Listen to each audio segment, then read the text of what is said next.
there was two men walking in the high in the mountains of Tibet.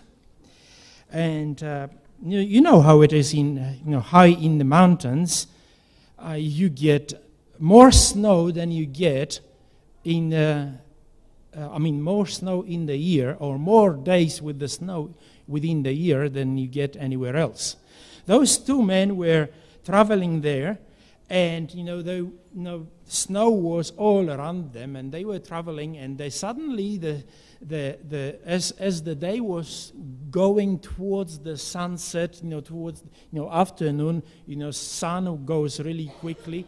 Anyway, what was happening on top of that, the weather started changing and looked like it's going to be a blizzard. And they knew that they cannot be delayed. They knew that they need to go to a certain place where they can stay overnight within the walls. They knew that they cannot stop. Otherwise, they would freeze to death.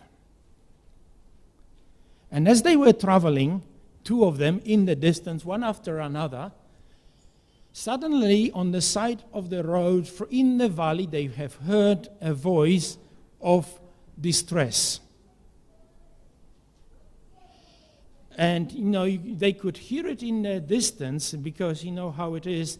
The valleys are echoing voice, so you can see what's going on. They had some time to decide for themselves what to do with this situation, because they know that the time is crucial for them. The sun is going down. The weather behind is, that the conditions are deteriorating, and they still have a distance to go. The question in the mind of each one of them was, what do I do? Because obviously the voice doesn't come from the snow. Obviously there is somebody in the valley that is distressed. And he may need help. Definitely he needs help.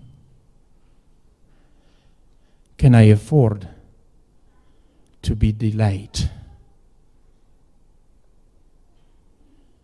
What does it mean to me when I decide that I can go delayed? One of them decided to go on. The first one decided to go on.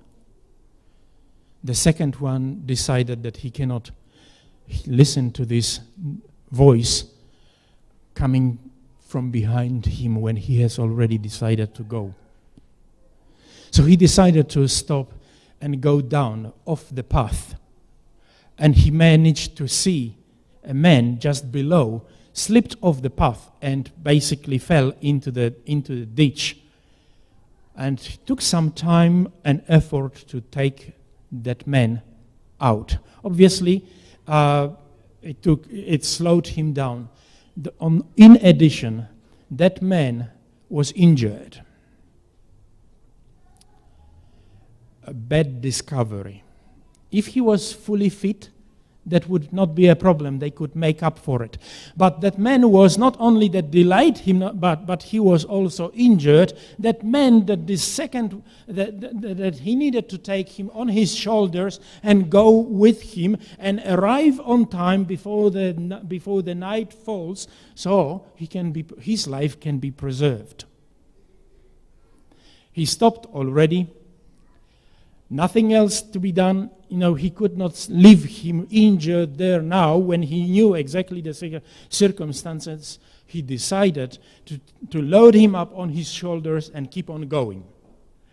And they kept going, and in the far distance they were able to occasionally see the first man, when he was going just over the ridge somewhere, and they were sort of continuing going delayed and so on. But they kept going. They kept going. And as he was distressed, as he was basically thinking in his mind whether he have done the right decision. What possessed him that he would stop for this man? He kept encouraging himself. He kept being basically energized by, okay, I'm helping this man. And the night already have fallen. And right far in the distance, they were able to see the lights, tiny little light of a convent that they were going to get to in order to stay overnight. And as they've seen the light, they still continued to go on the path with the men on the shoulders. Both of them were going. And suddenly in the darkness they stumbled over the body of the first man that was already cold. Can I afford being delayed? Or maybe the burden becomes a blessing. For you see, our bodies are so constructed that when they are putting up a greater effort, they are producing in return more energy, they are becoming stronger. And what he thought may be detrimental to him have become a blessing, for it was motivating him to go on. It was giving him more energy. It kept focus away from the distress of the path, because now he had objective. He had been motivated not to save just only himself. He was also walking there on that path for the sake of the other person as well. Jesus told us that we should think not only of ourselves. Actually, Paul in Galatians chapter 6, verse 2, Galatians chapter 6, verse 2 says interesting thing. Go to Galatians chapter 6 and verse 2. And it says, "Brethren, if a man be overtaken in a fault, you which are spiritual, restore such a one in spirit of meekness, considering that yourself, lest you also be tempted." And then it says in verse 2, "Bear you one another's burdens, and so fulfill the law of Christ." Is it possible that somebody's spiritual injury, somebody's spiritual accident, delay, can be detrimental to my spiritual walk? Or is it possible that it will delay my walk? Yes or no? Is it possible that it can be a burden? How boring to repeat the same lessons over and over and over. Tell the people 5, 10 times the same truths, and it doesn't get to them. Happens? Yes. Preaching the same sermons. Yes. Giving them similar or the same counsels, 10, 20 years over and over. And one wonders, why do I have to put up? What does it mean to me? It slows me in my journey. But at the same time, that walk, that effort, for the benefit of my brother who was maybe injured, who have fallen into a ditch, may be a blessing for me, strengthening me, giving me energy, motivating me, and in the final outcome, true, making me stronger, preparing me for my own ditch. Possible? Yes, it is. Somebody's spiritual journey may seem difficult. It may seem not the right moment, not the right time for it. But for us, it may be a gift to equip us.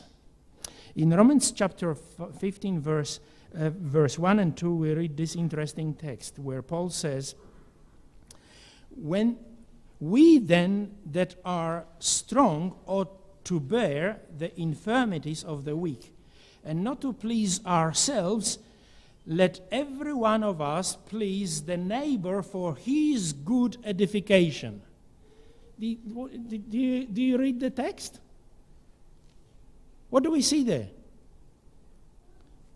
We that are strong, that are in a good and regular standing, what does it refer to? With a good Christians. Ought not to do things only to please ourselves. Not to do only things that we like, not to do only things that are benefiting us. We should be taking focus on the infirmities of the weak, of the ones who didn't get it yet. Okay? In order that we please them for their good edification, that we will do what is pleasing, what is the pleasure, what would be the pleasure for them. Good advice? Yes, because as a result, it will also benefit us.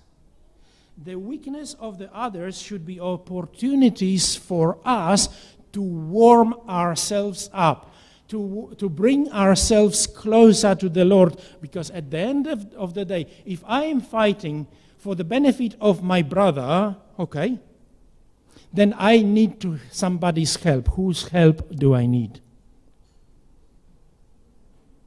The Lord's. So suddenly, it is not just my mission, it's the mission combined of Jesus and me. Do you think we would be stronger in that way? I believe so. Jesus said that we need to benefit one another. Jesus shares with us a parable in Luke chapter 16, verses 1 to 9. Luke chapter 16, verses 1 through to 9.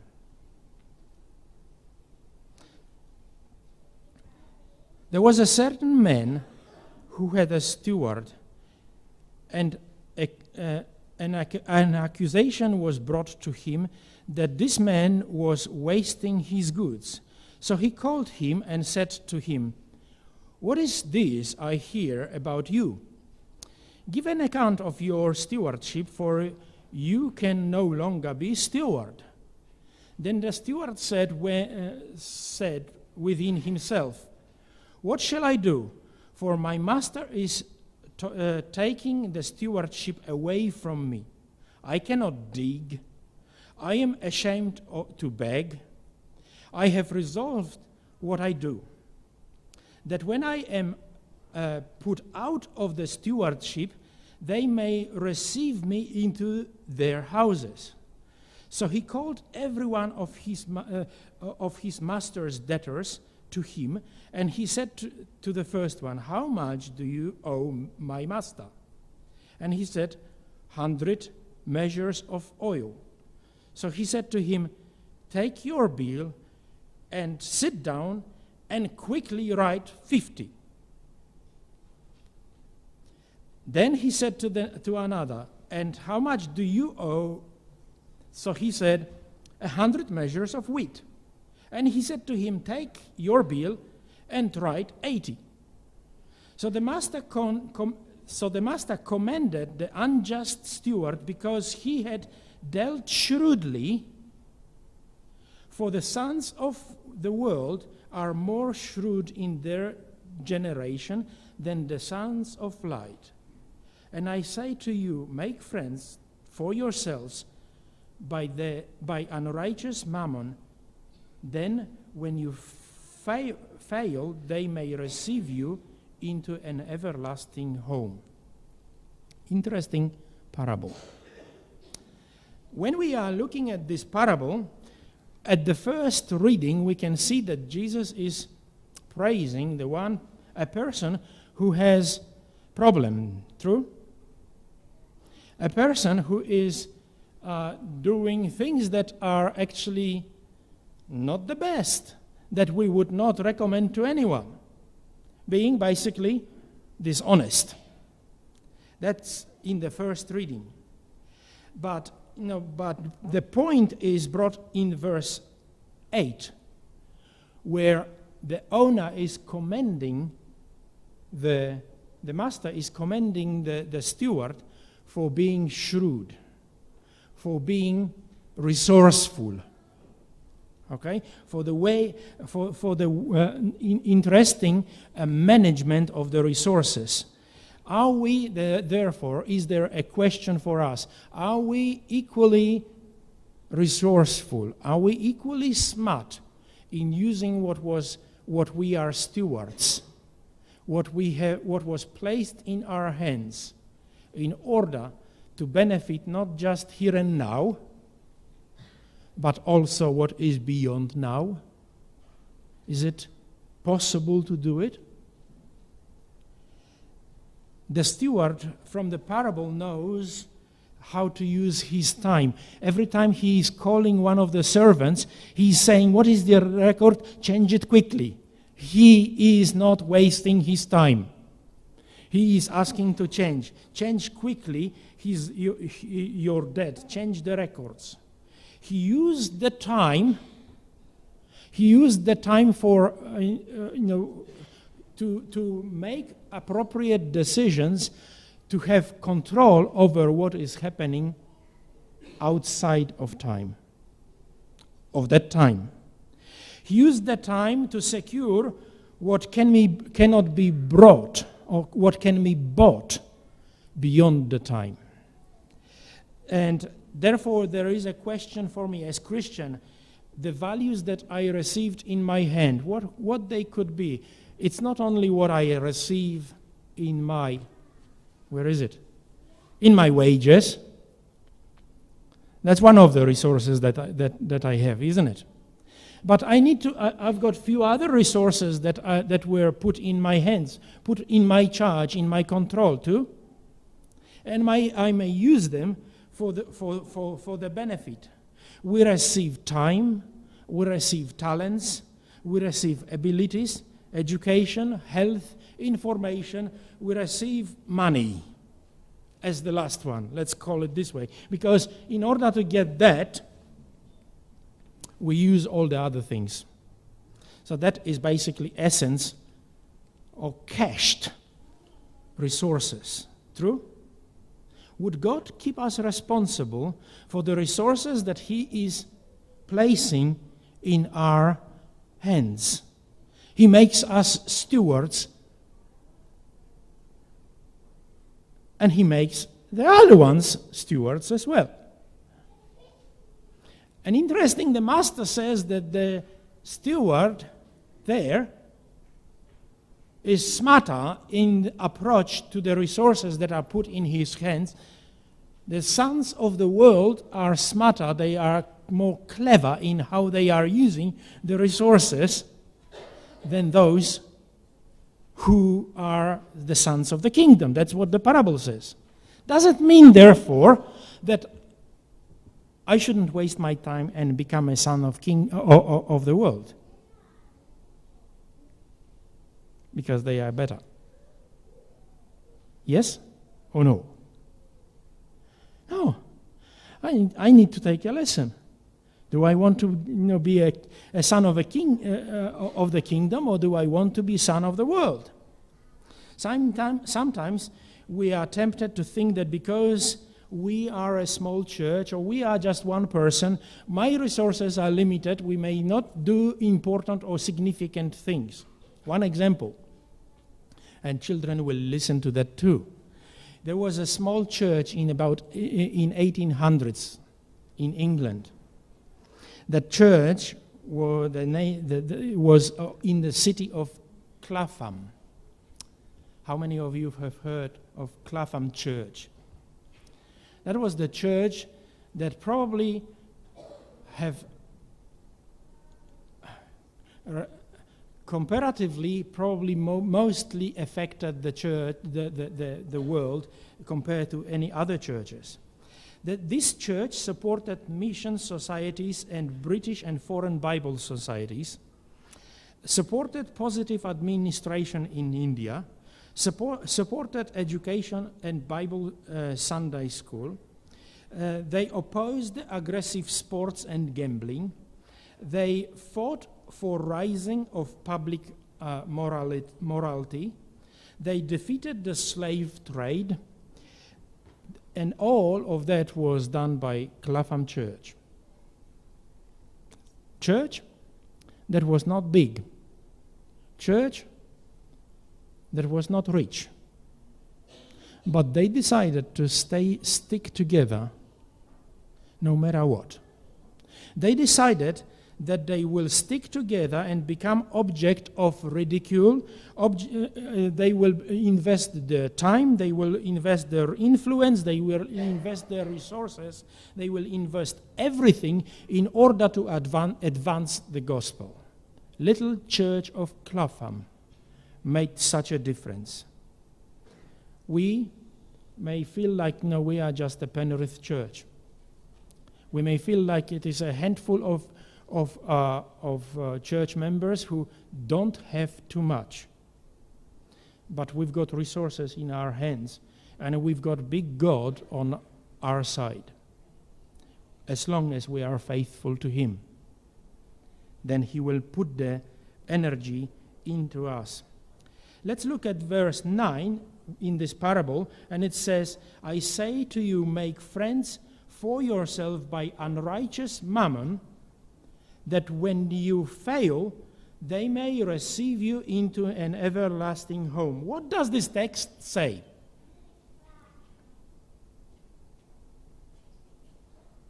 One thing it doesn't say that you can buy heaven with your money. One thing is that it doesn't say that you can bribe God to get you into heaven. But it says that you can invest your money that will perish anyway. That you can invest your resources in such a way that when you fail, they will receive you. Who? You cannot buy it by money. You cannot buy it with the resources that you have. But you will make an investment for eternity. What does it say to invest for others? How do we do it? We've got temporary resources. We've got temporary to a time. Temporary resources, temporary skills, and so on. But we can invest it for the advancement of eternity. In James 5, we are told that the world will roll one direction. Which way is it?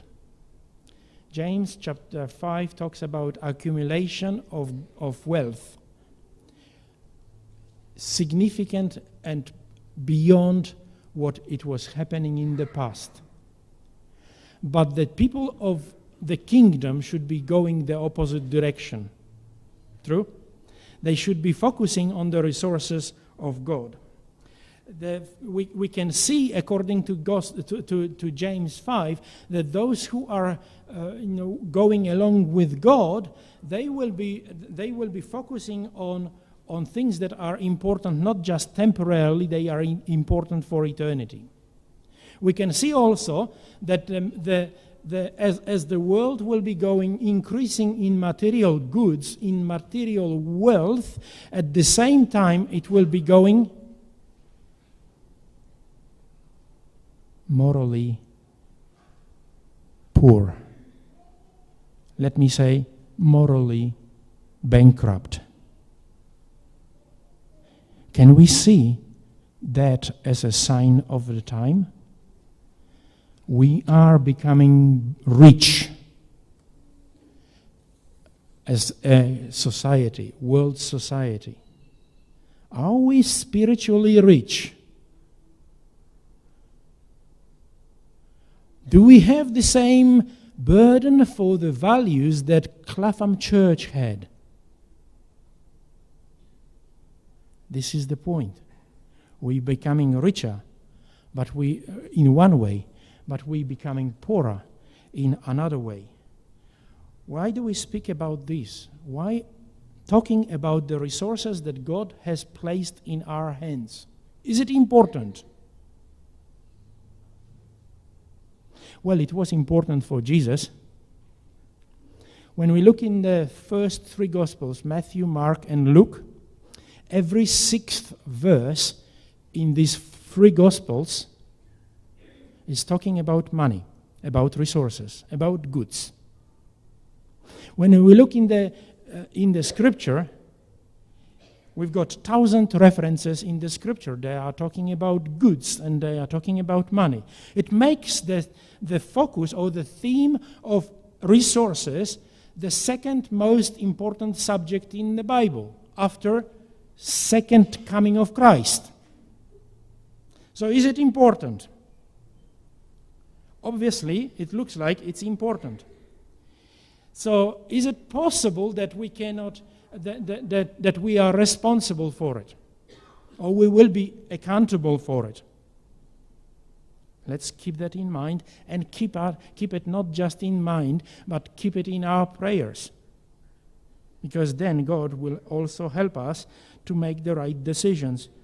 God, in His Word, wants to tell us that if we will not control our property, then the property will control us. For He says, where your treasure is. True? And I think we need to focus while we have it for the time. Let's benefit from that. But let's use the things also for the benefit beyond our control. Because He is promising that when we use it, the moth and thieves and rust will not take it, but we will be able to get it back with interest for eternity. Can we imagine the dividends? You know, you put a deposit for a year, 5 years, high interest, and you gain 4%, is it, or 8%? How about if it was going for eternity, even with 4%? Wouldn't it be great? On top of that, you could probably live from of the smidgen of that interest. You know, John Dobson, that's second story. John Dobson one day was challenged by his teenage daughter.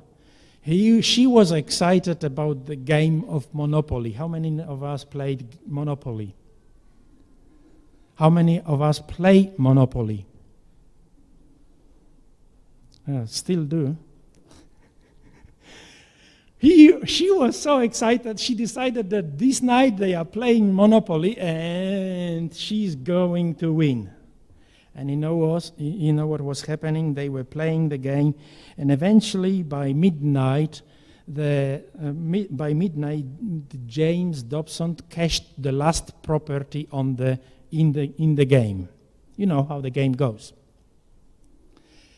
And that was not a good step.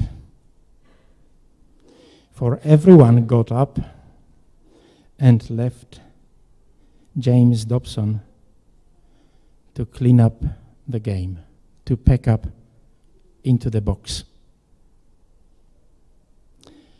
And suddenly, as he was packing it up, he was overcome by a feeling of loneliness. But that was just a game. And a second thought came to him. This is not just a game. Isn't it like this in life?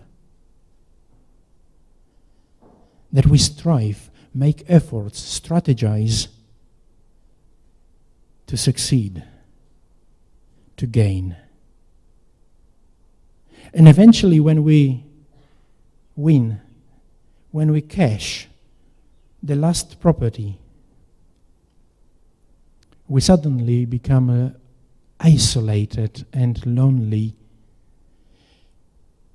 and with not so good reception from others because we are successful and suddenly we are left lonely to ourselves. To pack up in the box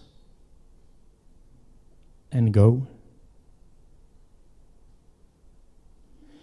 For James Dobson, it became an illustration of life. What are the important things? What are the important gains in my life? Yes, I need properties. I need petrol stations, and what else is there? Hotels, maybe.